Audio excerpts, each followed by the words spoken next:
Assalamualaikum warahmatullahi wabarakatuh. Yang terhormat Ibu Uun selaku dosen pengampu serta teman-teman yang berbahagia. Perkenalkan di sini kami dari kelompok 4 akan mempresentasikan hasil resum dari kelompok kami mengenai program 3-in-1 Prodi MSP mata kuliah biokimia dengan materi yang berjudul Substansi Biologi dan Kimia di Perairan dan Mekanisme Biokimia, Unsur Molekul, Senyawa Kajian Molekul sampai Komunitas. Sebelumnya, perkenalkan di sini saya selaku moderator untuk memperkenalkan anggota dari kelompok kami, yaitu yang pertama ada saya Angelina Rayu Putri, yang kedua ada Diah Ayu Firnanda, yang ketiga ada Nush Haiba Asmatahia, yang keempat ada Alfira Ofta Salsabilah, dan yang kelima ada Firda Kamila, serta yang keenam ada Nafisa Latifatus Zuhriya. Yang pertama yaitu ada komponen perairan. Komponen yang termasuk ke dalam perairan yaitu ada komponen fisika, kimia, serta biologi. Komponen fisika sendiri itu terbagi menjadi suhu, kedalaman, kekeruhan, TSS, dan TDS. Sedangkan komponen kimia itu terdiri dari pH, salinitas, BOD, DO, COD, logam berat, nitrat, nitrit, serta gas-gas lain. Sedangkan untuk komponen biologi itu terdiri dari algae, protozoa, bakteria, plankton, serta yang lainnya. Yang pertama ada parameter kimia, itu ada derajat keasaman atau pH. pH netral itu sama dengan 7, pH asam itu kurang dari 7, sedangkan pH basa itu lebih dari 7. Senyawa-senyawa di air itu sangat mempengaruhi pH. pH dapat mempengaruhi spesialis senyawa kimia dan toksisitas dari unsur-unsur renik yang terdapat dalam perairan. Yang kedua ada oksigen terlarut atau DO. DO dapat berkurang apabila terdapat kotoran atau limbah organik degradable. DO dipengaruhi oleh suhu, salinitas, dan turbulensi air. Sumber oksigen terlarut dalam air itu berasal dari difusi oksigen yang terdapat di atmosfer, arus, atau aliran air. Lalu yang ketiga itu ada biological oxygen demand atau BOD, yaitu jumlah oksigen terlarut yang diperlukan mikroorganisme untuk mengurai atau dekomposisi bahan organik dalam kondisi aerob dan anaerob. Pranata 2013. Lalu yang keempat ada chemical oxygen demand atau COD, yaitu jumlah oksigen yang dibutuhkan untuk mengoksidasi zat organik yang ada dalam air menjadi H2O dan CO2. Yang kelima ada salinitas. Perairan tawar itu memiliki salinitas kurang dari 5, sedangkan perairan payo itu memiliki salinitas lebih dari 5. Yang keenam ada logam berat atau pencemar. PB berasal dari limbah domestik, industri, perikanan, pertanian, dan kegiatan transportasi laut. Serta ada CD berasal dari pertambangan, pelabuhan, dan aktivitas kapal. Parameter fisika yang pertama ada suhu. Suhu berpengaruh pada proses metabolisme. Biota air dapat hidup pada suhu 22-30 derajat 37 derajat Celcius dengan suhu optimal 25-30 derajat Celcius. Suhu optimal untuk bakteri nitrifikasi yaitu 20-30 derajat Celcius. Selanjutnya yang kedua ada TSS atau total suspend solid. Total suspend solid merupakan padatan yang tersuspensi di dalam air berupa bahan organik dan anorganik yang dapat disaring dengan kertas milipor dengan pori-pori berukuran 0,45 mikrometer. Selanjutnya ada TDS atau total dissolved solid yang merupakan jumlah padatan terlarut atau konsentrasi jumlah ion, kation yang bermuatan positif dan anion bermuatan negatif di dalam air. Selanjutnya ada siklus nitrogen di perairan. Siklus nitrogen di perairan yaitu nitrogen di udara difiksasi oleh cyanobacteria, kemudian diubah menjadi NH4+ dan terjadi nitrifikasi menjadi nitrat. Lalu dipakai oleh fitoplankton. Fitoplankton dimakan oleh ikan, lalu ikan didekomposisi oleh dekomposer menjadi NH4+. Nitrat oleh bakteri dilepaskan ke atmosfer menjadi nitrogen melalui proses denitrifikasi atau pelepasan nitrogen. Selanjutnya, skema ekologi mikroba hijau. Yang pertama ada kemoautotrof. Amonia dibantu oleh oksigen dan karbon dioksida menghasilkan nitrit, kemudian menjadi nitrat. Selanjutnya ada fotoautotrof, yang dimana amonia menghasilkan oksigen dan memakai karbon dioksida, nitrat, dan cahaya matahari. Selanjutnya ada heterotrof, yang dimana bakteri kemoautotrof memerlukan glukosa untuk melepaskan amonia, menggunakan oksigen, dan melepaskan karbon dioksida. Selanjutnya ada hubungan autotrof dan heterotrof. Bakteri heterotrof memerlukan oksigen, sementara fitoplankton sebagai bakteri fotoautotrof akan menghasilkan oksigen. Oksigen dipakai oleh bakteri kemoautotrof untuk mengoksidasi amonia menjadi nitrit dan nitrat. Selanjutnya ada skema ekologi mikroba heterotrof. Yang pertama ada respirasi aerob. Bahan organik di respirasi aerob menghasilkan amonia dan karbon dioksida. Selanjutnya yang kedua ada denitrifikasi. Bahan organik di denitrifikasi menghasilkan karbon dioksida, nitrat, yang diubah menjadi nitrit, kemudian nitrit dilepaskan menjadi nitrogen. Selanjutnya ada fermentasi. Bahan organik mengalami fermentasi dan menghasilkan asam organik dan karbon dioksida. Yang keempat yaitu respirasi anaerob, nitrat menjadi nitrit, nitrit menjadi amonia, dan ada hasil samping yaitu karbon dioksida. Dan yang terakhir, penggunaan bahan organik dan bakteri heterotrof merupakan hubungan dari keempat skema sebelumnya. Selanjutnya ada skema ekologi mikroba fotoheterotrof. Yang pertama ada respirasi anaerob. Bahan organik diubah menjadi limbah terlarut, membentuk proses pengubahan nitrat menjadi nitrit, kemudian menjadi amonia. Yang kedua ada fermentasi. Bahan organik diubah menjadi limbah terlarut, lalu difermentasi dan menghasilkan asam organik dan karbon dioksida. Yang ketiga ada anaerob chemoautotrof. Bahan organik diubah menjadi amoniak, kemudian oksidasi anaerob dari amoniak yang dibantu oleh karbon dioksida dan melepaskan nitrogen di udara. Selanjutnya ada fotoheterotrof. Bahan organik diubah menjadi limbah terlarut dan amoniak, membutuhkan karbon dioksida dan cahaya matahari. Kemudian ada skema sederhana hubungan autotrof, fotoheterotrof, dan heterotrof dalam kondisi mikroaerobik. Ini merupakan hubungan dari keempat skema sebelumnya yang saling berhubungan satu sama lainnya. Amoniak dinitrifikasi menjadi nitrit, kemudian menjadi nitrat. Terdapat bakteri yang menggunakan nitrat dikembalikan lagi menjadi N2. Jadi saling berhubungan dalam menghasilkan zat antara satu dengan lainnya, seperti rantai makanan. Selanjutnya ada metabolisme senyawa benitrogen.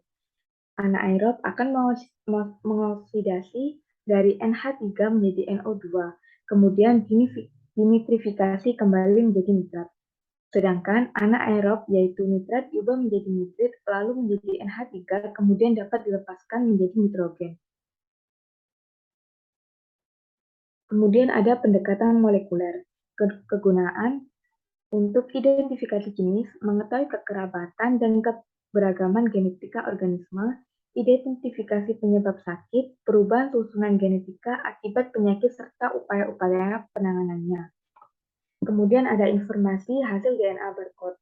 Menjadi sarana mudah dan cepat untuk determinasi spesimen yang belum diketahui jelas taksonominya. Eksplorasi diagnosa dari unit konservasi, serta untuk melengkapi sistem identifikasi taksonomi. Kemudian ada DNA barcode, sistem untuk mengidentifikasi spesies secara cepat dan akurat menggunakan gen region pendek dan standar sebagai internal tag. Kemudian ada DNA barcode, mengungkapkan fenomena spesies kritik, spesies sibling, keberagaman yang belum terungkap, hubungan filogeni di antara takson yang berdekatan, dan untuk memantau asal-usul suatu komoditas laut. Selanjutnya ada DNA barcode. Ada bakteri 165 kemudian ada kapang, region parsial 18S, ITS1, 5,85, ITS2, dan parsial 265R DNA. Kemudian ada alga 1-5, mitokondria marker, cytochrome oxidase subunit 1 atau COX1, internal transcript pressure of the ribosomal chromosome atau ITS, the Lupus co-operational atau RBCL, and variable portion of the range subunit of the ribosomal chromosome atau LSU. Kemudian ada udang atau COI gen. Next Generation Sequencing atau NGS. Metode NGS memungkinkan sebagian besar gen 16S rRNA dari suatu sampel lingkungan. Analisis bioinformatika kemudian digunakan untuk menentukan spesies-spesies bakteri dalam sampel. Cryptic spesies adalah dua atau lebih spesies berbeda yang diklasifikasikan sebagai spesies tunggal karena kemiripan morfologinya. Spesies sibling merupakan spesies-spesies yang memiliki kemiripan ciri morfologi serta terjadi isolasi reproduksi dalam suatu populasi. Contohnya, sebagian besar vektor malaria. Kemudian, komunitas secara umum diartikan sebagai kumpulan beberapa populasi yang menghuni atau menempati wilayah tertentu secara bersama-sama. Contohnya, analisis bioinformatika kemudian digunakan untuk menentukan spesies-spesies yang ada di sumber air panas Cangar dari urutan 16 srRNA yang telah dideteksi komunitas bakteri di air panas. Selanjutnya ada tahapan identifikasi molekuler. Yang pertama itu diawali dengan preparasi sampel, lalu isolasi DNA, kemudian amplifikasi DNA atau PCR, kemudian purifikasi produk PCR, lalu terjadinya sequencing. Lalu sampel menjadi lysis sel, kemudian pemisahan komponen sel, lalu pencucian DNA dan pelarutan DNA. Jadi untuk NGS amplifikasi PCR-nya menggunakan data patogen dan semua bakteri dalam sampel dapat teridentifikasi setelah di-sequencing. Apabila hanya ingin melihat satu bakteri hasil sequencing dapat dilakukan di laboratorium. Untuk NGS tidak semua laboratorium mempunyai alatnya. Selanjutnya tahapan isolasi DNA. Yang pertama pemecahan sel atau lysis. Cara fisik ini menggerus menggunakan mortar dalam nitrogen cair atau dengan menggunakan metode freezing thawing dan iridiasi. Kimiawinya itu deterjen yang dapat melarutkan lipid pada membran sel dan mengurangi aktivitas enzim nuklease. Contohnya ada SDS, ada CTAB, enzimatik itu contohnya proteinase K mendegradasi protein. Kemudian ada EDTA yang mengaktifasi enzim nuklease dengan mengikat ion magnesium dan kalsium. Ada asam nukleat larut dalam air, protein ada hidrofobik larut dalam pelarut organik. Masih pada tahapan isolasi DNA, yang kedua itu pemisahan dengan pelarut organik, ada fenol yaitu mengikat lipid, ada kloroform yaitu mendenaturasi protein, yang ketiga ada soamil alkohol yaitu untuk emulsifier. Untuk perbandingannya itu untuk untuk P banding C banding L-nya itu 25 banding 24 banding 1. Kemudian yang ketiga itu ada presipitasi, yaitu ada isopropanol yang berguna untuk mengikat air, ada etanol yang berguna untuk menghilangkan garam. Selanjutnya metode isolasi DNA yang digunakan itu metode PCI atau phenol chloroform isoamil alkohol.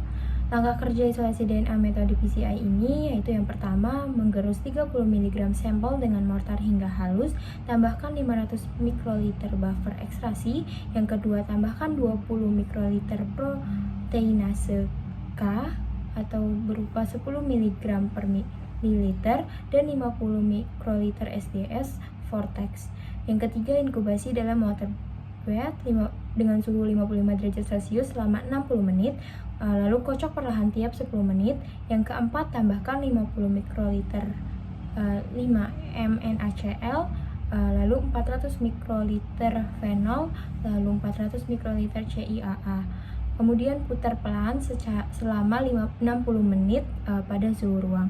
Yang kelima sentrifus pada suhu 4 derajat Celcius dengan kecepatan 3000 rpm selama 5 menit. Langkah kerja isolasi DNA yang selanjutnya yaitu pindahkan supernatan ke tub baru, tambahkan 50 mikroliter 5 mNaCl dan 1 ml etanol absolut dingin, lalu kocok dengan perlahan.